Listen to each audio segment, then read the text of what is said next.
नमस्कार, श्री स्वामी समर्थ। आज आहे गुरुवार, तर मी स्वामींच्या नैवेद्यासाठी बनवते शिरा। चला तर मग सुरुवात। गॅसवर कढई ठेवलेली आहे, त्याच्यामध्ये मी 1 कप तूप घालून घेते।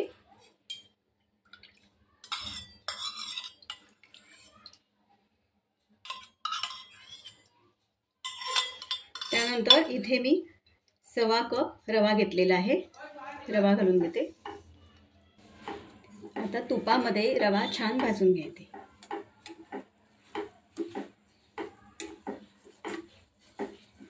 हे बघा, रवा मी इथे छान भाजून घेते आणि इथे साईडला दूध सुद्धा गरम करत ठेवलेलं आहे। रवा छान भाजून घेतलं, याच्यामध्ये 1 केळं घालते आणि केळं घालून सुद्धा थोडा वेळ भाजून घेते। केळं मी याच्यामध्ये छान स्मॅश करून घेते।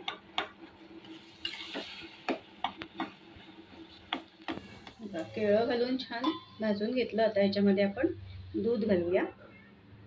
तर आपण तूप घेतलेलं ना, त्या कपामध्ये दूध घालून घेते। 2 कप इथे मी दूध घातलेलं आहे।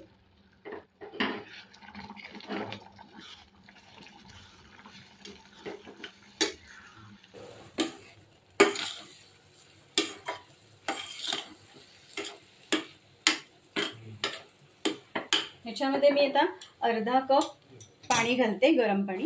ह्याच्यामध्ये गरम पाणी घातलेलं आहे।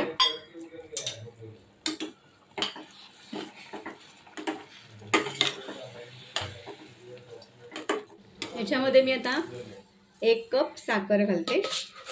आपण रवा घेतलेला 1.25 कप, मी ते 1 कप साखर घातलेली आहे। त्यानंतर ड्रायफ्रूट आणि मनुका घातला आणि ह्याच्यामध्ये वेलची पावडर घातली थोडीशी। आता आपण हे छान ढवळून घेऊया।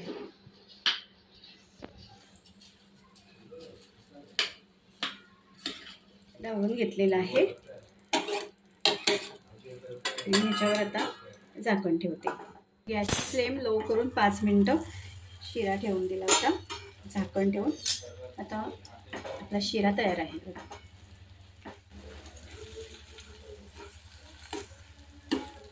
स्वामींच्या नैवेद्यासाठी प्रसादाचा शिरा तयार आहे। तर आजचा व्हिडिओ तुम्हाला कसा वाटला हे कमेंटमध्ये मला नक्की सांगा। व्हिडिओ आवडला असेल तर लाईक करा, शेअर करा। चॅनलवर नवीन असाल तर सबस्क्राईब करायला विसरू नका। बाजूला जे बेल आयकॉन आहे ते सुद्धा क्लिक करा। धन्यवाद।